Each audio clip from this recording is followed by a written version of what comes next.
And welcome to the show. Great to be with you. Thanks for tuning in today. And we're into the grips of the holiday season, no doubt. It's all good, though. And I hope you're having a good day wherever and however you may be listening or watching the show. And whatever you may be doing. Got a full crew. Nobody's in the Bahamas or anyplace else. Everybody's here. It's all good. Stephen's over his cold, it looks like. And Gary is back together after falling down the mountain. You know, Carl across the hall was picking on me about that this morning. How do you go to the cabin and fall down a mountain, brother? How do you do that? You didn't tie the rope that was. Did you take Jack with you? No, I didn't. Mr. Daniels? No, I was good. I actually was good this weekend. I tied myself to an ATV, and then my buddy Dale goes, "Hey, why don't you just untie yourself and try to grab those last two trees?" And about that time, down the mountain you go. You're supposed to go there and have fun, not get killed. Yeah, chainsaw running and everything. Oh my goodness! So it's all good, but you know, Gary's that kind of peril exists for sure. But the holidays here, or at least underway, there are things to consider. You know, heart attacks and strokes. Several years back, there was a researcher, I think it was an MD, Cloner, Dr. Cloner, Robert, or Kleiner. Kleiner? No, Cloner. It was Robert Cloner. There you go. And I remember the article, and it appeared in an editorial too. But the editorial was entitled "The Merry Christmas Coronary and Happy New Year Heart Attack Phenomenon." I thought, well, that's pretty grim. And Christmas and New Year's are risk factors for death. I'm not making it up. Back in 2010, I believe it was 2010, a guy named was Phillips, Barker, and Brewer. No, that's not a law firm. It was three researchers proposed three questions. Does mortality from natural causes spike around Christmas and New Year? If so, does this spike exist for all major disease groups or only specialized groups? Then the third question they considered, if twin holiday spikes exist, need this imply that Christmas and New Year are risk factors for death? And they did that study back 2010. And on Christmas and New Year, mortality from natural causes spikes, they said, in dead on arrival and emergency department settings. So one wonders, well, why would that be? Well, come on now. Think about that for a moment. These holidays are stressful for a lot of different reasons for different people. Right? And not all stress is bad. My guest in this first portion of the show knows a thing or two about stress, Dr. Murray, Michael Murray. He's written about it, talked about it, written books about it. But this is a concern. You need to keep it on your mind. Cloner, in that editorial, The Merry Christmas Coronary and Happy New Year Heart Attack, that was, by the way, that was published in a journal called Circulation. If you're looking for the study by Phillips, Christmas and New Year's as Risk Factors for Death, that was the title of the article. And so Cloner was commenting on it.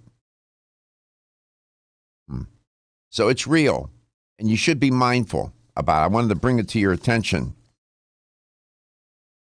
The article, I have the full article by Phillips et al. The exact title is Cardiac Mortality is Higher Around Christmas and New Year's Than Any Other Time.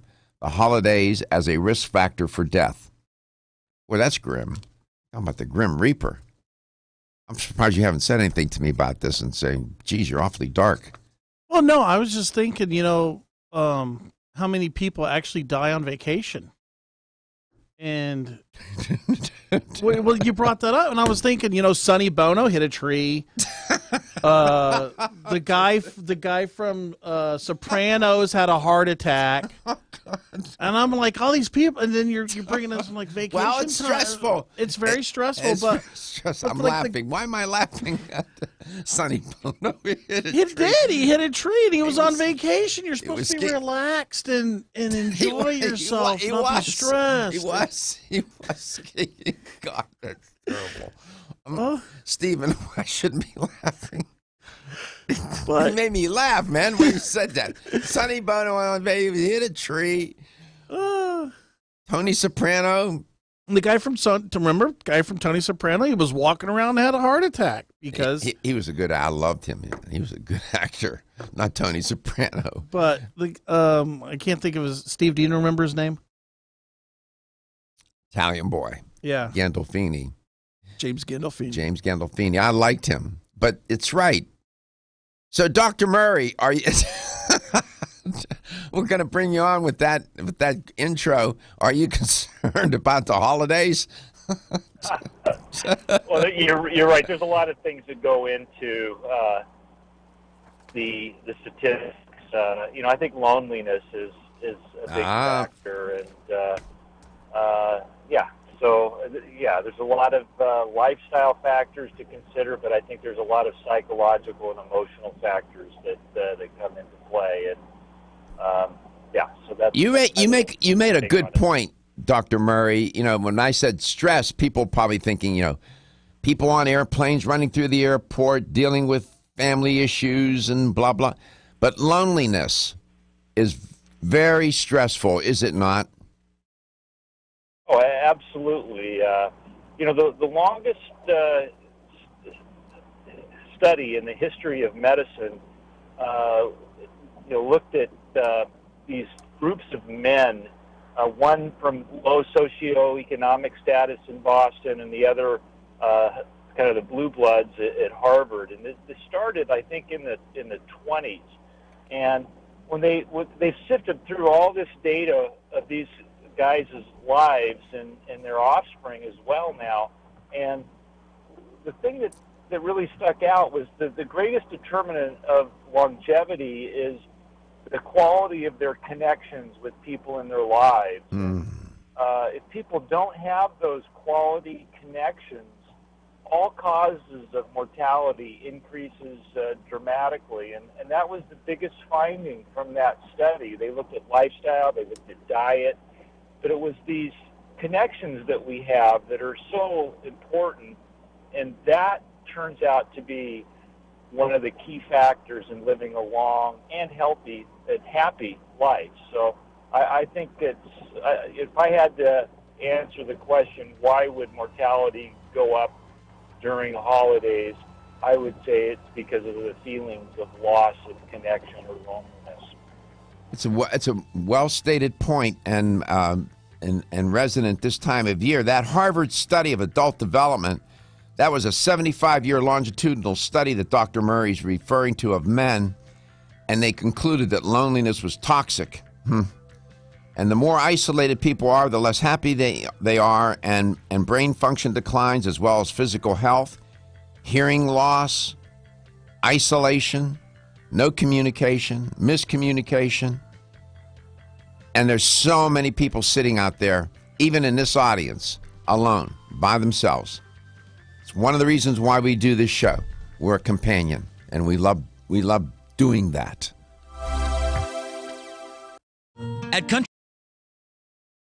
I'm Joy McCarthy, holistic nutritionist, and I expect more from my multivitamin. I've researched many vitamins, and what's truly different about Every Woman's One Daily from New Chapter is that it's fermented with probiotics and whole foods and gentle even on an empty stomach. Every Woman's One Daily helps you feel good every day. giving you immune, energy, and stress support, and nutrients for bone and heart health. You will notice a difference. Every Woman's One Daily recently won the Best Multivitamin Award, and I love that it's non-GMO project verified. Discover the wisdom of nature with New Chapter. Whether you spend your free time on a treadmill, under a car, or in your garden, if your active lifestyle leaves you sore, Body Figure's Inflammaforce may be exactly what you need.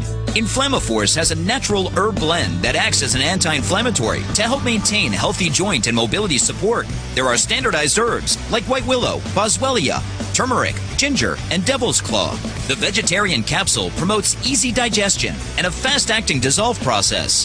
Inflammaforce includes a proprietary enzyme herbal blend full of antioxidants and flavonoids that target pain and inflammation throughout the body. Body Vigor's Inflammaforce contains ingredients that support normal, healthy joint flexibility and function, builds healthy tissue, and helps with your recovery process. So if you're tired of sore joints and inflamed muscles, Body Vigor's Inflammaforce is your answer. Purchase Inflammaforce.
Today, he's the Chief Science Officer for Enzymedica, and Dr. Murray's a regular guest on Let's Talk Nutrition, has been for a number of years.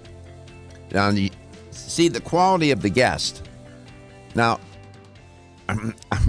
when I introduced Dr. Murray this morning, we were talking about holiday stress and heart attacks and stroke, and then he pointed out the Harvard study. That's a seminal work. It's called the Harvard Study of Adult Development. Or it's not that exact title, but that's what it is. And he referenced, and his point is so well taken about loneliness this time of year.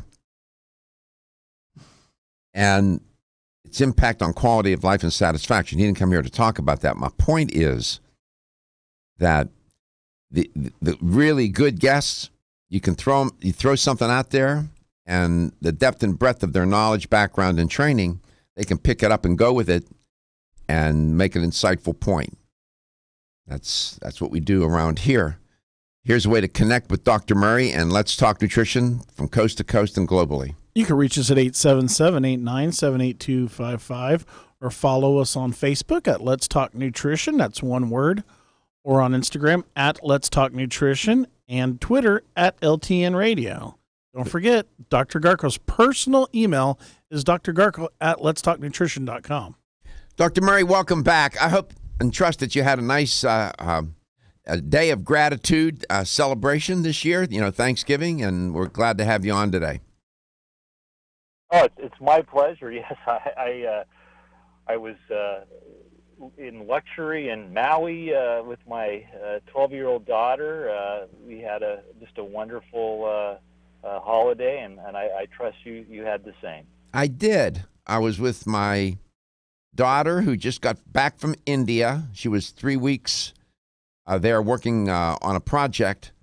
She's a consultant, and I met her in Denver at my grandson's, and so I was with my daughter, my grandson, his wife, and my great-grandson. You can't make that up, Michael. So it's all good, Michael. Being here this year I have much to be thankful for. So, and having you as a friend and colleague is also on that list too, pal. Yeah, and I'm going to see you this weekend in Orlando, I'm sure. Yep, absolutely. Yeah, I'll have plenty of time. Let's hook up on Saturday. Yeah, I'll find you. Gary will be with me. We'll be around. We'll find you. Great. I know you had some things on your mind you wanted to share with the listener and the viewer of the show today, so I'll let you get to it. Yeah, I had a busy month in November, and I was actually in Frankfurt giving a presentation to a group of physicians. They had about, probably 150, 200 physicians, mainly from Germany. It was a conference on digestive health and the microbiome. It's mainly on the microbiome, and it's my first time giving a lecture in Germany. And if people wonder how that's done, they have simultaneous translation.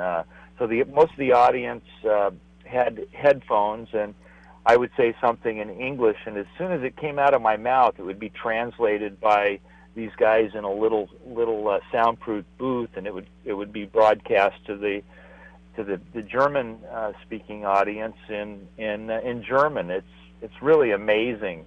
Yeah. So anyway, it was really interesting. There were a lot of really great, insightful, presentations. I was talking on the benefits of digestive enzymes, the clinical use of digestive enzymes in common digestive complaints, and it was really well received. I think that we're at the cusp of really seeing a major shift. These were primarily medical doctors, and I for over 40 years now, I've been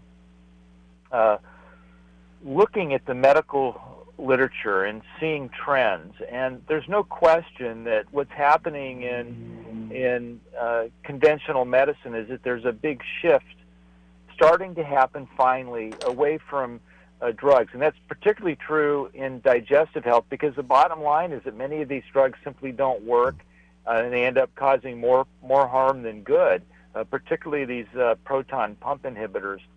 But if you look at digestive health, we have basically almost 1 out of 3 American adults dealing with indigestion, gas, bloating, heartburn, ulcers, gastroesophageal reflux, IBS, small intestinal bacterial overgrowth, all of these digestive complaints. And the approach is, through the conventional methods, is to basically block digestion and create more problems. And it was just interesting watching these leading experts, and I'm not talking about people from alternative medicine entirely. I'm talking about really leading experts in the field of the microbiome, which refers to the intestinal bacteria. Talk about how detrimental many of these drugs are to that system, and how important digestive enzymes and other digestive factors are in diet, in particular, in really building intestinal health. And it's just very refreshing, Michael. And Good. It's great that you have you have a vehicle, a mouthpiece, really a conduit to get this sort of groundbreaking information out to so many people. So yeah, it's a privilege to do it, Dr. Murray. We're in almost 65 markets now across the U.S., coast to coast, including Hawaii. And we now do streaming, and we get about 30,000 hits a day on the stream globally. We'll be back.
Welcome back. Welcome to Let's Talk Nutrition, wherever and however you may be listening or watching the show, and whatever you may be doing. Dr. Michael Murray, Chief Science Officer for Enzymedica, is my guest today. He gave a talk in Germany in November and was sharing his experience. Dr. Murray, what was the essential thesis or thrust of that presentation that might be of relevance to this audience? Well, basically, if you have any sort of digestive disturbance, you need to support your digestion of food by utilizing digestive enzymes. And these enzymes these days, these are very sophisticated products, particularly the offerings from Enzymedica. In fact, Enzymedica's Digest Gold by far outsells all other digestive enzyme products in North America. In fact, the entire Enzymedica product line pretty much outsells all other enzyme products from all the other brands combined. And there's a reason for that. It's a very special proprietary product. It's produced by blending very high-powered mixtures of variants of digestive enzymes. For example, proteases are protein-digesting enzymes, and while other brands maybe have one or two proteases in their mix, Enzymedica utilizes as many as 8 different proteases in their products, like Digest Gold. And what this allows, it allows for a broader range of activity through the entire pH spectrum. Most enzymes have an optimal pH where they're most active. Well, by blending these high-powered enzymes properly, we're able to produce a product that has been shown in independent analyses to be 3 times stronger and 6 times faster as our leading competitors. And what this translates to is better clinical results. And when you're not digesting your food properly, what happens is that it really disrupts our intestinal environment, and bacteria and yeast get to that food, and it leads to the propagation of an improper intestinal flora. And what this translates to is not just digestive complaints, but the potential of more severe consequences. The role of gut bacteria is being looked at in virtually every health condition that you think of, and particularly what the main focus of another conference I went to was the connection between the microbiome and brain health, and not just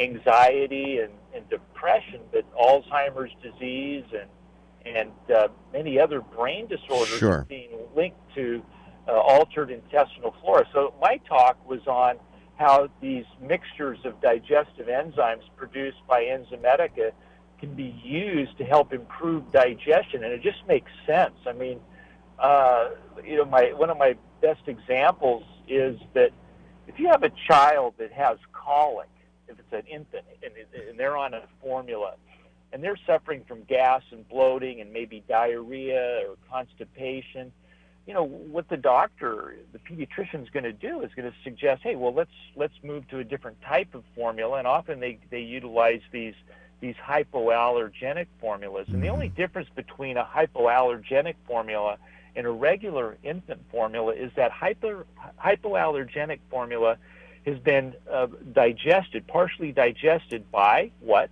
Digestive enzymes. And so what happens is those food particles that the baby was having difficulty in breaking down, and they had become intolerant to them, and it was causing a lot of problems.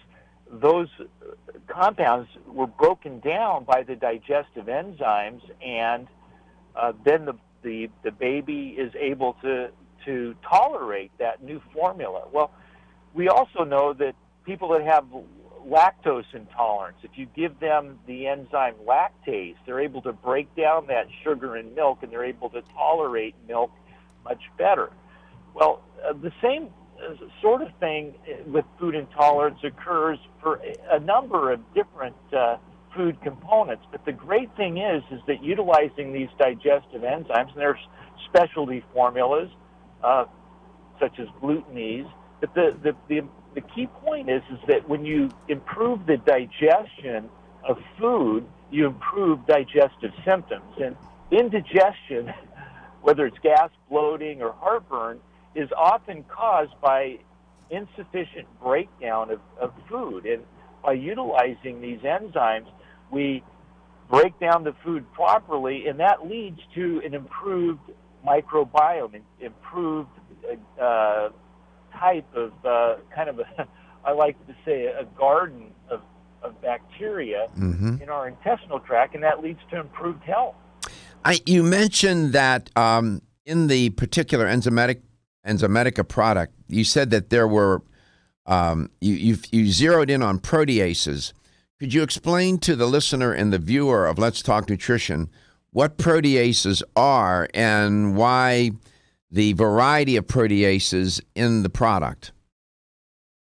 Okay, well, proteases are enzymes that break down proteins, and they're designed to break down those proteins eventually into individual amino acids, so our body can absorb those amino acids properly. And if we're not breaking down protein down into those amino acids, then what happens is that you get the formation of a lot of really kind of toxic compounds, and these toxic compounds really disrupt our gut health. And in addition to proteases, Digest Gold contains the other major forms of enzymes, amylases that break down carbohydrates, lipases that break down fat, as well as some specialty enzymes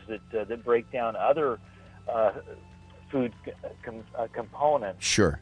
The overall effect is that you get this complete digestion of a meal, and what's really interesting, Michael, is that these enzymes are far superior to what our body is able to produce.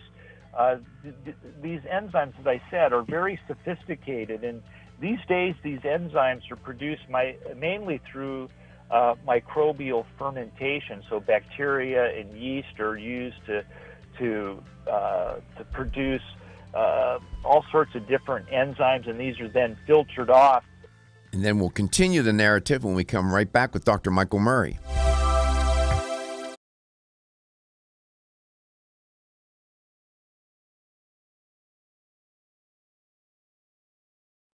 Whether you spend your free time on a treadmill, under a car, or in your garden, if your active lifestyle leaves you sore, Body Vigor's Inflammaforce may be exactly what you need.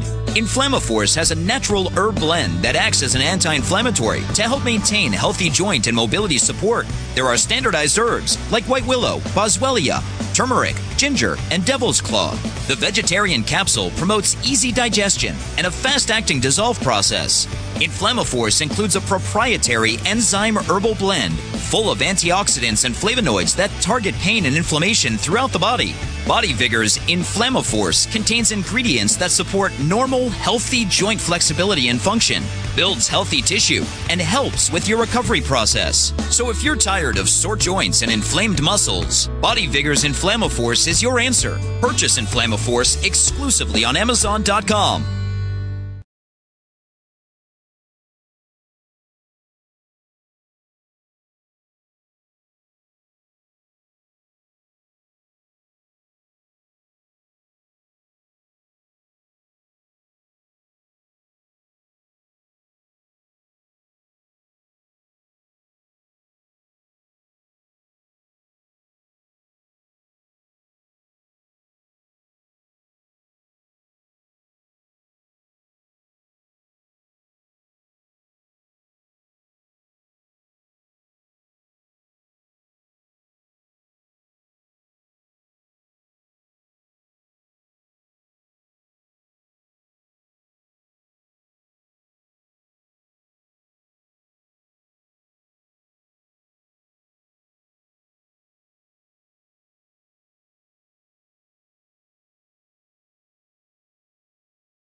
back. Welcome to Let's Talk Nutrition. It is the holiday season. There will be more than the average amount of food consumed, and much of it may not be all that healthy either. And you can overeat even healthy food. It's not a good idea. And if you're enzyme deficient or you're not doing as well in digesting your food, it can create for a very unpleasant holiday season. From minor discomfort to major discomfort to unpleasantness, embarrassment, and whatnot. Digest Gold by Enzymedica is the leading digestive care product enzyme product sold. And Dr. Michael Murray is the Chief Science Officer for Enzymedica. You should visit their website, too, by the way. They make a whole constellation of enzyme-related products that are just fabulous. Dr. Murray, welcome back. Is he there? Thank you, Michael. I'm sorry. We're sorry to cut you off when we were headed into messages, but those are hard breaks. I got to take them. Yeah, you do such a good job summarizing what I say. I mean, I talk for 10 minutes and you summarize it good in 30 seconds. So I like that.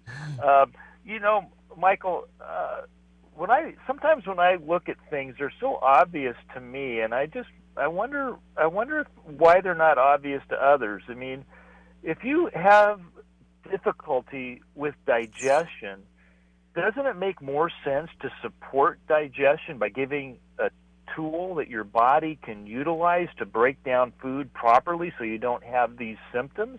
I mean, that seems really obvious to me.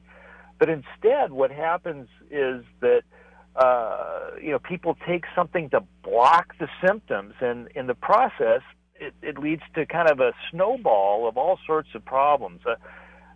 We've got to change the way that people think, and they have to look at the underlying root cause of their symptoms instead of what they can take that puts a kind of a biochemical Band-Aid on it. And you don't get these digestive complaints because you're lacking, a Nexium or a Prilosec, or you just don't. You get them because you're lacking something that your body needs to break down the food properly. And geez, let's be smart and give the body the tools it needs to do its job. And in your new, I don't mean to interrupt you, but it just occurred to me. In your new book, was it the title, The Miracle of Food? The Magic of Food. The Magic was pretty close. Yeah. The Magic of Food. What is the correlation between the disintegration of our diet into this highly processed food that we're consuming as a society and these probiotic, enzyme-related issues, gastrointestinal issues that we're having, and why we're in so much trouble, and hence we need this kind of dietary supplement support? What's the connection between this corrupted diet, this disease-forming diet, and our microbiome becoming a dumpster fire? Yeah, it's very complex.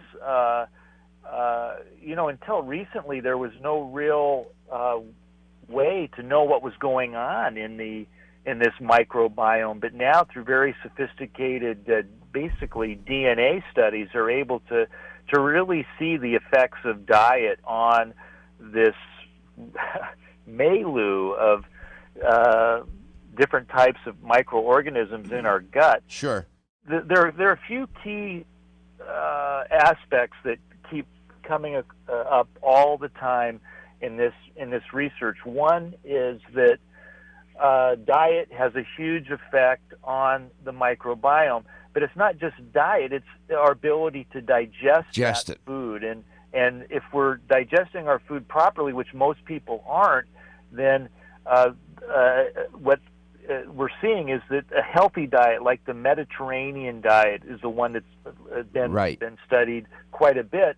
It contains a number of food components that promote a healthy microbiome. And when people shift away from that diet, we start seeing some changes changes lead to inflammation, leaky gut, and we start absorbing compounds that shouldn't be absorbed from our intestinal Sure. tract, and that increases our risk for these chronic degenerative diseases: heart disease, cancer, strokes, diabetes, arthritis, inflammation throughout the body of all types. And so the way to really address it is to change the diet, digest the food, and see proper changes in the microbiome. And we got it. We're headed into closing out here, but I got a really important message over my Facebook page. They wanted me to ask you. Christina wanted me to ask you, Dr. Murray. She recalls hearing a show where the topic was gut health and its possible connection to autism. She writes, has Dr. Murray heard of this? And if so, would an autistic child benefit from taking enzymes? She asks. Absolutely, and it's really complex, and we know that there's a lot of ways in which the microbiome can prevent autism, and they're just starting to look at how altering the microbiome can help improve autism. And again, one of the key factors in influencing the health of the microbiome is our ability to digest the food properly. If we're not digesting the food properly, and this is what happens to a lot of kids with autism, 77% of the kids with autism have significant indigestion. They're not digesting their food properly, and that leads to not only digestive symptoms, but also significant disruption of what should be a healthy microbiome in these kids and adults with autism. But yeah, so they have shown that through a variety of methods, changing the microbiome in people with autism, kids with autism, can lead to significant improvement. The interventions include not just only probiotics, but also dietary recommendations and even fecal transplants, trying to improve the microbiome. I don't think you need to do that. I think you need to look at how can we feed these kids an optimal diet, how can we help them digest that food, and then what can we do to support their microbiome on that. Excellent answer, and I hope, Christina, that answer is satisfactory. And Christina, if you go and start to do the research on the microbiome now, it's a very popular theme in the narrative on digestive health. I talk about it on the show all the time now, as you hear Dr. Murray referring to it as well.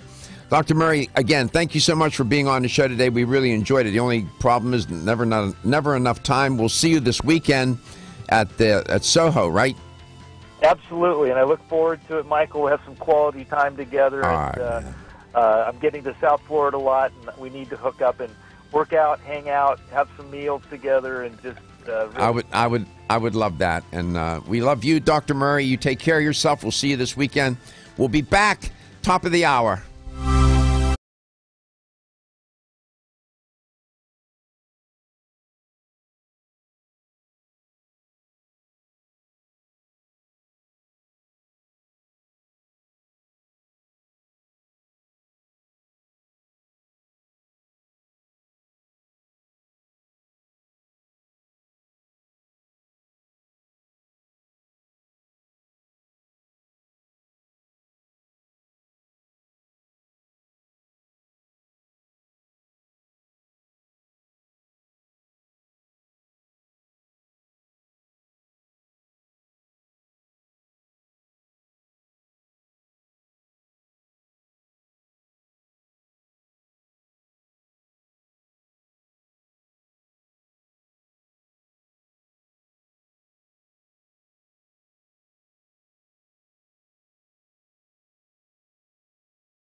the copies. No, I get caught in the crossfire between the microwave and the espresso machine and technology.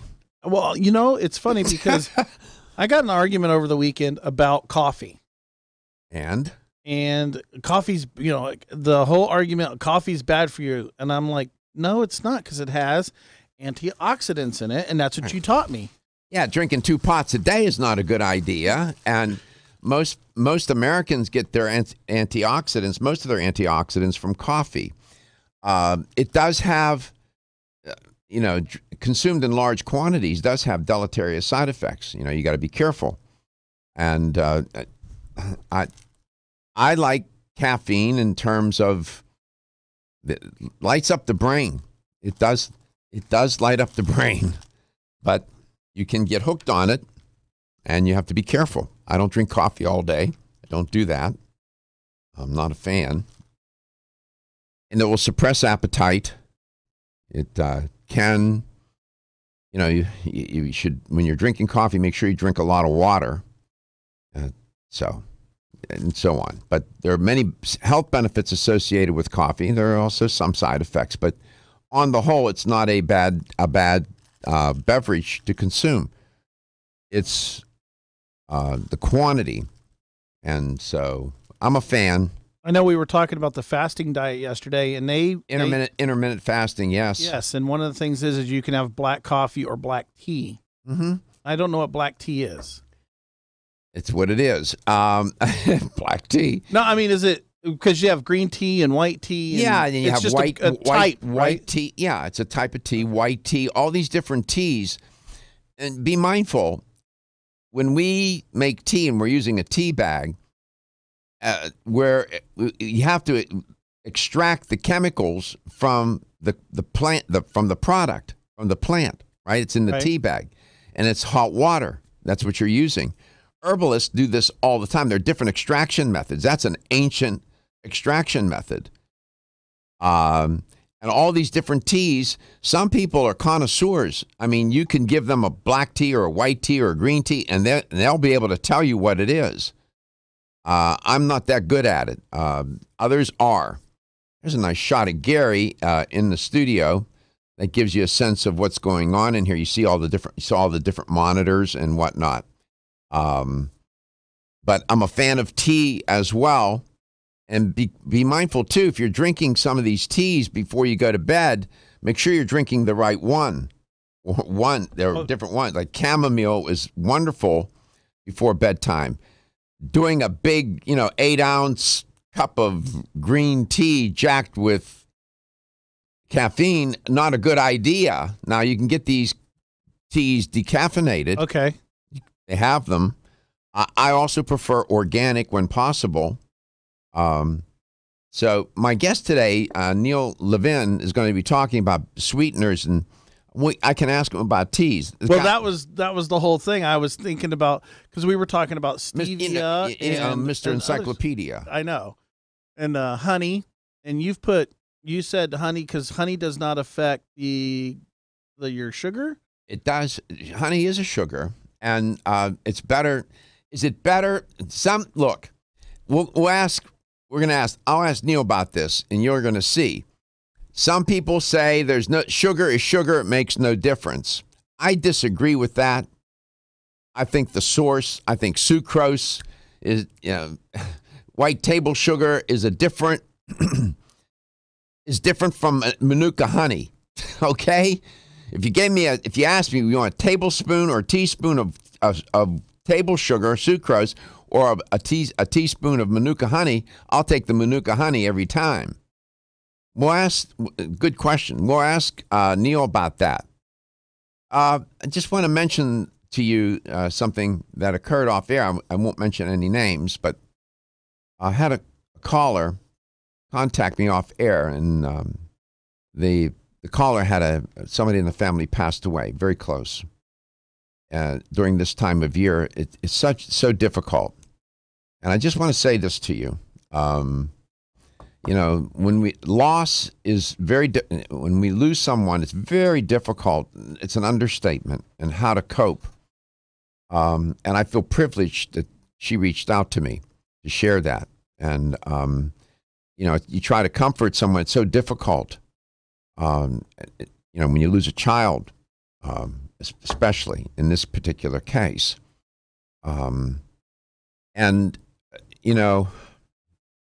We should try to remember those less fortunate during this time of year, if nothing else, at least during this time of year.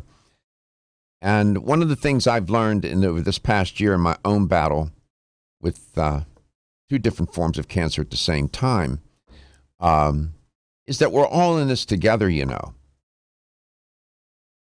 Notwithstanding our political differences, religious differences, differences on this, differences on that. I mean, there's so many different, and all that's fine. But there are many things that we have and share in common that are universal. And why we get upset with one another and impatient over some of our differences, I see that very differently these days, I can tell you. And I think during this time of year, we should be mindful, not only of the way we're living, but we should be mindful of others as well, in my opinion. It makes for a good gift for you.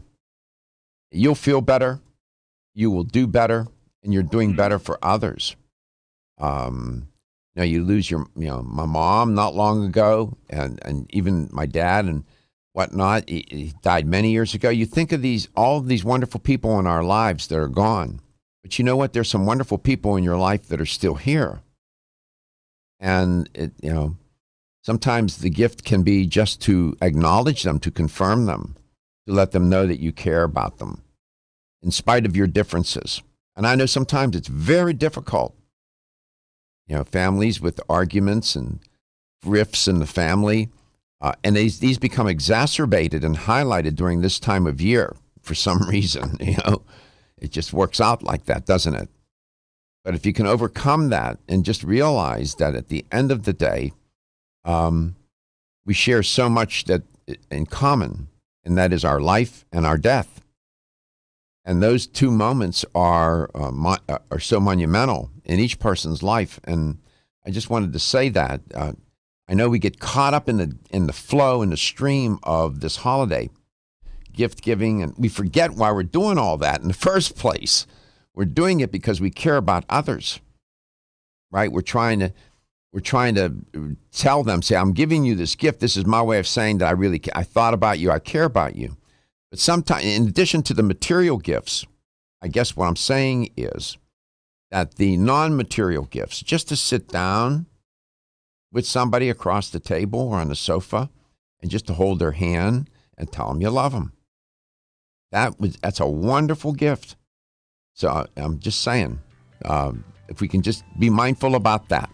And that call I had off air, it's very upsetting to hear a mom heartbroken, just heartbroken. It's tough. But I want you to know you can always call. There's a way you can just call the station. I can talk to you off air. You can call me anytime you want. You don't have to talk on air. I'm always here. And if I can't help you, I know somebody that can. So here's the number to call. 877-897-8255. That's 877-897-8255. It's a health talk show. I understand that. But one thing I've learned over this past year, and it's pretty clear to me now, this is a show about life. It's about our life and the life of others. We'll be right back.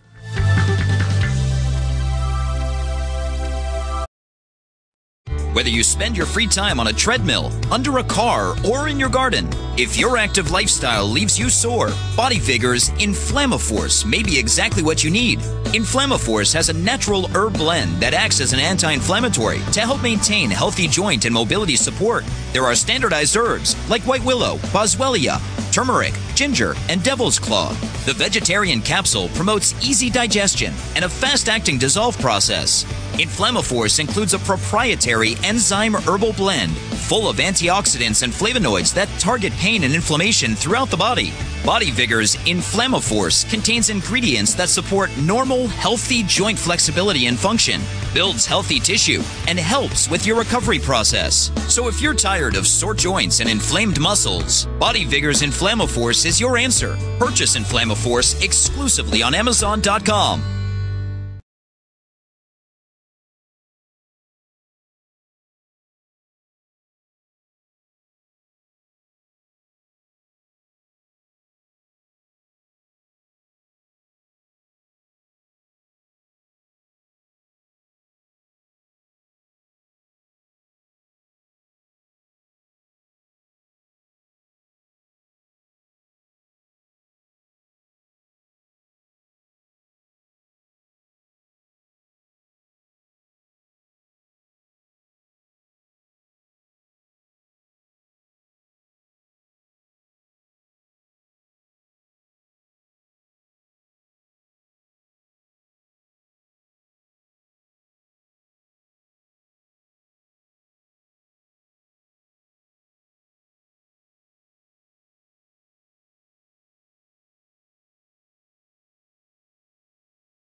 Welcome back. Welcome to Let's Talk Nutrition during this holiday season, wherever and however you may be listening or watching the show and whatever you may be doing. My guest is Neil Levin, and he is with Now Foods. Neil's been also a regular, like Dr. Neil's been on my show for a number of years. I love having him on. Guests such as Neil Levin, Michael Murray, and others, they're top notch. I mean, you can't get any better. Trust me. This is what I do for a living. I know when there's quality guests, these are among the best of the best. I'm very proud of that. We're so lucky to be able to bring them to you. And he's the nutrition education manager, head of this and that and whatnot. at Now Foods. Neil, happy holidays. Great to have you on, pal. It's always nice to hear your voice. Well, thank you, Dr. Garko. It's always a pleasure to be with you. Yeah. So, did you have a nice Thanksgiving? I did. Had a nice dinner. My sister cooked most of it. My wife made a vegetarian dish to bring along. What did she make? What did your wife make? We made a corn roast, which is a mycoprotein from mushrooms. Oh. And it tastes like turkey. You can buy it in the freezer. Can you post that to our Facebook page? I would love to have that recipe. Well, it's not a recipe. It's a frozen product. Really? What's the brand, Mike? Neil? Quorn, corn. Oh, Quorn. Look it up, Gary. Kind of a mustard yellow package in the freezer section of health food stores or natural sections in grocery stores. Does it have soy in it? No, it's a mushroom one. It does have egg white in there. Oh, well, that's all right. But it's otherwise vegetarian. I mean, if I had an egg white, it's not going to. If that kills me, then have at it. Then we're all doomed. Then we're all doomed. Quorn. Gary's going to look it up. You heard the question about sweeteners. If somebody gave you a choice that you can have a teaspoon or a tablespoon of table sugar, some sucrose, or a teaspoon or tablespoon of Manuka honey, which one would you choose? Does it make a difference anyway? Well, it does make a difference. I would choose the honey, and there are differences even among the honeys. And one issue that a lot of times is ignored, yes, sugar is sugar eventually when your body processes it, but different sugars are processed at different rates and at different places in the body. So they have different effects on blood sugar and on insulin sensitivity, the ability of insulin to manage your blood sugar. So having different sugars is important, and knowing the difference between them, because you're going to get different effects from different sugars, even though they seem to contain the same amount of calories on a broad scale. On a more narrow scale of what they do in your body, there are significant differences. So different sugars have different effects. High fructose corn syrup. Some claim, sugar is sugar, it makes no difference. All this arm waving and thrusting about and, upset about high fructose. They say it's nonsense. It doesn't make any difference. It all gets converted into glucose anyway. What's the worry? I don't subscribe to that. I'm just interested in your take. Well, according to the research of Dr. Robert Lustig, who's the authority on fructose, it's the amount of fructose daily, and it's about 500 calories a day, that triggers changes, making fatty liver and reducing the effectiveness of insulin. And it doesn't matter whether you're doing pure crystalline fructose or fructose from fruit or high fructose corn syrup, which is typically 55% fructose, or honey. The source doesn't matter. It's the total amount of fructose that's causing this change. And certainly you shouldn't have a quarter of your daily calories or so coming from one single isolated sugar source. That's not a good thing either. So he says the antidotes to these effects are either cutting the amount below that 500 calorie a day threshold, which is only about 3 cans of soda, and having exercise or adding fiber. That, if you burn the calories or if you add enough fiber to slow the intake of these and let the body adjust to it better, these are all solutions, or what he calls antidotes, to the problem of high fructose intake. But he says he's tested the isolated fructose and high fructose corn syrup and honey and different sources, and when you get enough fructose as part of these sweeteners, you get the same effect. What is the researcher's name, and was there a book associated with the name? I don't know if he has a book, but he's published a number of papers. Lustig, Lustig, Robert? Yeah, I'm familiar. For the listener and the viewer, Robert Lustig. If you typed in his name on Google, typed in sugar, fructose, or you know, how sweet it is, I'm sure you'll find them. So you wanted to focus in this morning on different sugars, stevia, stevia differences, agave, date and coconut sugars, sugar alcohols, maple syrup, and so on. This is sweet. I like it. It's all good. And we come back, that's where we'll begin. And some think that yes or no, stevia is an artificial sweetener. No. See? A lot of people think it's the same as that little pink package or the little blue one. No, it's not. No, it's not. So we'll try to clear up some of the conceptual confusion.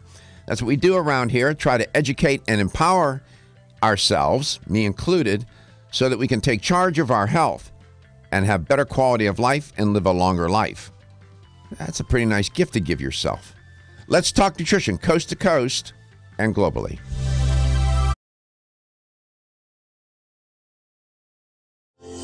Almost 52% of men experience erectile dysfunction and benign prostatic hyperplasia. If you've had challenges with virility, sexual health, or low energy, Body Vigor's Alpha Extension may be the answer for you. Body Vigor's Alpha Extension can help revitalize your alpha male and extend your love.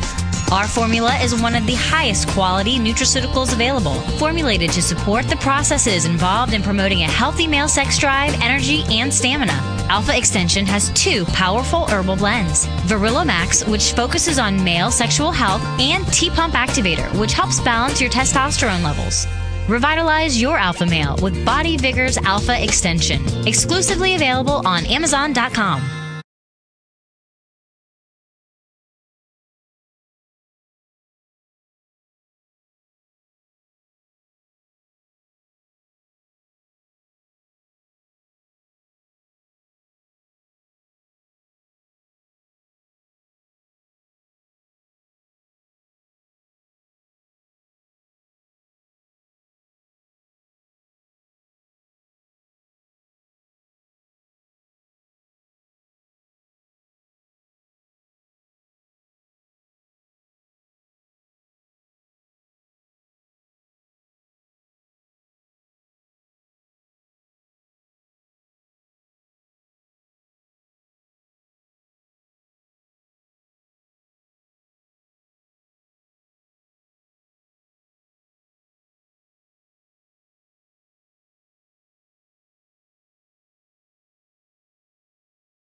Go.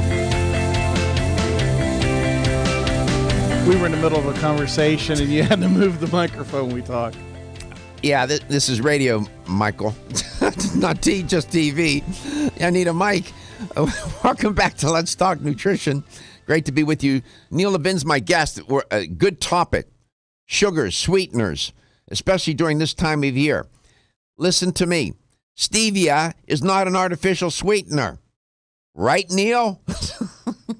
Yes, but it can be manipulated. There are some forms of stevia called Reb-A, R-E-B, and then capital A, that are a single isolate chemical from the stevia plant. And there's others like the Better Stevia product that now offers that is a full spectrum extraction of the stevia plant. So there are some differences in how they act, and you end up with a different mouthfeel, a different roundness of the sweet sensation on the tongue. There are different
taste. And that's a result of it being produced by certain compounds in plants. The sugars are produced by the same terpenes. The processing we do, we take a certified organic material, the stevia plants, and we do an extraction and we add some enzymes that alters these terpenes so that they taste different, and it removes that metallic aftertaste that's common to many of the stevia products. And because it's certified organic and has no added chemicals and is a very clean product, and it has a cleaner taste as well, that's why we call it Better Stevia. Okay. And you I'm sorry, Gary, go ahead. Well, I was if you read the ingredient, it has no sugar, no salt, no yeast, no wheat, no gluten, no soy, no milk, egg, or preservatives. And I want to, the preservatives part is very interesting to me because I'm trying to get away from preservatives because I know they're giving me headaches. Okay, so that list of no's that he cited, by implication, do other stevia products might have one or two of those kinds of ingredients? They could, but most stevia products, they're going to have an extraction process and sometimes an isolation process. We're adding enzymes, so we're actually treating it a little differently, and everything's certified organic, so there's no GMOs in there, there's no other unnecessary additives. And since we're offering flavored products that have different liquid form as well as dry form on some of these. Yeah. We've got liquids that are coconut, dark chocolate, English toffee, French vanilla, hazelnut, on and on. The stevia, wait, hold on a second. All those you just mentioned, those are liquids and they're flavored like that? Yes. So you can add them to your coffee or your tea or whatever you want to sweeten, and they're pre-flavored. So a lot of times when you have natural flavors, you have to watch that there's GMO ingredients that could be lecithin or vitamin E or starches in there or alcohols. I see. That might be GMO sourced, and you have to worry about preservatives in a lot of these flavoring agents too. Yeah, that's what scares. That's where that comes in. They give me. I don't understand why the preservatives for some reason are now giving me because they don't headaches. belong. They don't belong in your body. That's why, and they're chemicals, and you're reacting to them.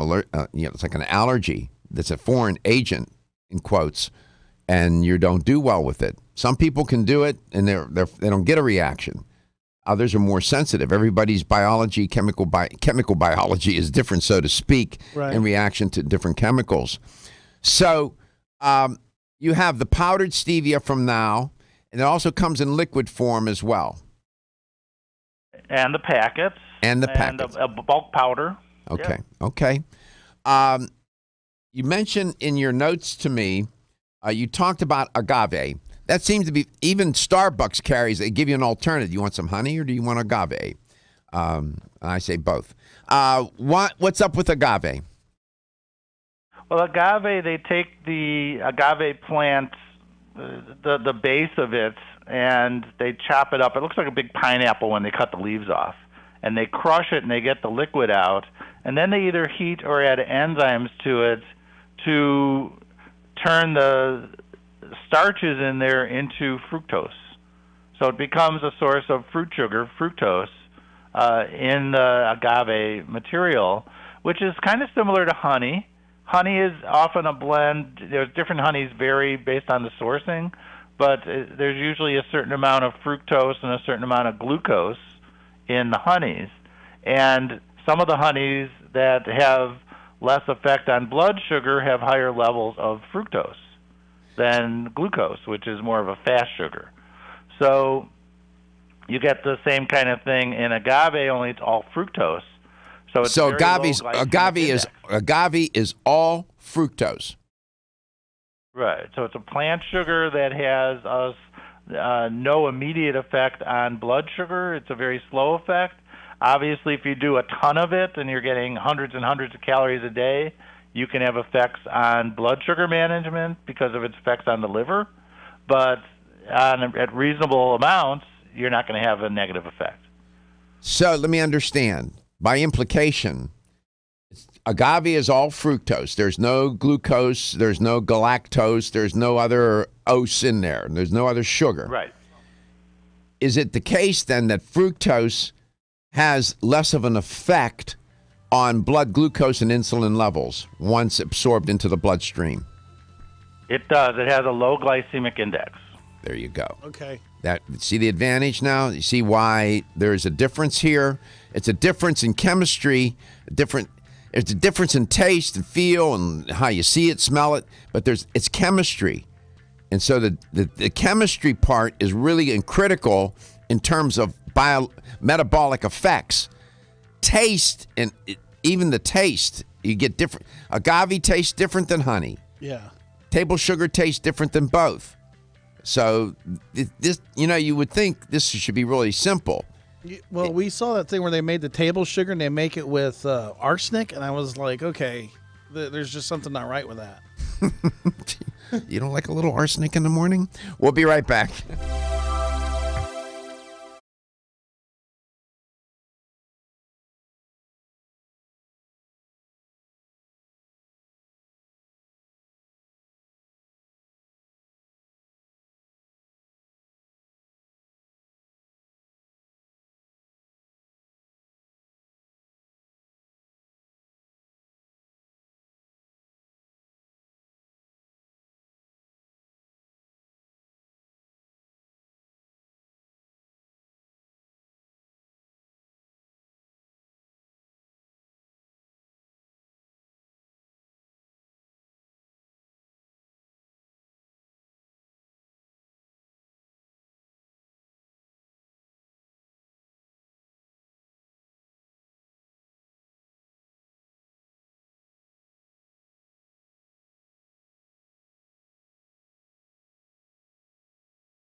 ESPN Health Question of the Day, talking about sweeteners with Neil Levin from Now Foods. We were just talking about agave. Now, all these different types of sugars, right? Like table sugar. They're chemically, they're made up differently. Agave is a sugar, and it has a different composition than table sugar. Here's the question. Agave, the question about agave. Is it A, galactose, B, lactose, or C, fructose? Galactose, lactose, or fructose? What is agave? It's only one sugar. Sometimes there's a combination of fructose and glucose in a sugar. But is agave galactose, lactose, or fructose in its nature, chemical nature? Here's the number to call to win a $25 supplemental gift card with the right answer. 877-897-8255. That's 877-897-8255. Okay, date and coconut sugars. What is that? Well, they're actually different, but they're both fruit sugars in a sense. The date sugars are simply dried dates that are ground up, so it's a whole fruit. And how would you think coconut sugar is made? Coconut sugar. What would your guess be? It's either from the pulp or from the liquid. I don't know. Yeah, they actually take the sap of the coconut tree by cutting the flower buds. Oh. And they collect that and dry it. They make sure it doesn't ferment. And by adding mangosteen rind or something like that to it, just to avoid fermentation. And then they dry it. So it's not even the coconut itself. It's the sap from the tree. Right, and it's about something like 90% sugar. And most of that sugar is sucrose, which is very similar to the sugar content and type in maple syrup. Which leads me to maple syrup. You mentioned maple syrup, and then you put in parentheses new grades. What do you mean by that? Yeah, there used to be a grade B maple syrup, which was mentioned in books as part of fasting programs and things like that. Mm-hmm. And the federal government instituted a new policy this last year requiring all maple syrups to be grade A, and they simply have descriptions such as dark amber or things like that. So what used to be called grade B maple syrup has a new name now, and you can't buy grade B anymore, which people are looking for. What do they mean by grade A? What's that mean? Maple syrup is graded based on the amount of light that goes through it, how clear it is. I see. It's all free of impurities. Good. All right. That's good. Yeah. Now it's called grade A, and it's got a description dark color, and that means grade B. All right. Here's the health question: when you look at agave, taking agave, I'll give you two choices. I'll make it easy for you. Is it all fructose or is it all sucrose? How about that? I'll just make it like that. 877-897-8255. That's 877-897-8255. Is agave all fructose or all sucrose? Get the right answer and you'll win that $25 supplement gift card. Would you be able to do a blind taste test and be able to distinguish different types of sugars, you think? To some extent. They tend to have different levels of sweetness, and they tend to have different mouthfeels. Mm-hmm. So fructose is about 50% sweeter than sugar. Xylitol, a sugar alcohol, is as sweet as sugar, but erythritol, another fairly popular sugar alcohol, is only 60% as sweet as sugar. And the sugar alcohols are cooling in the mouth, so they do have different effects. Mm-hmm. Do you all make Yacon syrup? We do not. Do you know what that is? I've heard of it. I'm not that familiar with it. Yeah. I know a little bit about it. It's like a prebiotic sweetener. I have a question. Does stevia break your fast if you're on the fasting diet? It does not. It does not have calories, and it doesn't. It actually has a neutral effect on blood sugar, where artificial sweeteners tend to trigger an insulin reaction. Right. See, that's why stevia is so good. I mean, back in the day, the terpenes, stevia was difficult to consume. I mean, it would leave a metallic taste in your mouth. It wasn't good. Now, given like what Now Foods has done with putting enzymes in the product and this and that, the way they make it, it's tasty. It doesn't leave a funky taste. It tastes great. We've come a long, long way. So stevia is a better option. It's a much better option. Let's go to Brandon. Connie, is agave all fructose in nature chemically or all sucrose? The fructose. It is. Congratulations. You won a $25 supplement gift card. That's sweet. Thank you so much. Yeah, how you doing? I'm doing well, yes, and I'm so happy that you're doing well. Well, thank you for saying that. I appreciate it. Thank you. Many prayers have gone up, and I prayed also with all the other people. Yes, I thank the Lord. I'm glad that the Almighty was listening. Thank you so much for your prayer. Yes. Thank you. Well, in my case, I don't know. Thank you so much, yes, Connie. He was. Thank you. You're kind. We're out of time. We could do another segment, another hour on these sugars, Neil. Whatever you want. Yeah, but I'm off the air, man. I wanted to say that we have a new affiliate, KSCB Talk Radio 1270 in Liberal, Kansas. I wonder if it was Dorothy close to. Did Dorothy live close to Liberal? I don't know. I know, but that's close to Amarillo, Texas. So KSCB Talk Radio 1270 AM dial. Welcome to Let's Talk Nutrition. We're glad that you're on. I'll introduce them even more properly yet, but I wanted to get that in. And so we've been in the heartland for a good while, but now we're in Liberal, Kansas. And go to nowfoods.com, learn more about all the different sugar products that they have and the different varieties of. They have the stevia, they have agave, they have date and coconut sugars, they have sugar alcohols, erythritol, xylitol, and whatnot, maple syrup. Great company. Neil, thanks so much for being on. It's great to have you on, as always. We'll be back tomorrow. It's always sweet. It's always sweet. It is. Your health is your wealth. We'll see you tomorrow. Are you suffering from those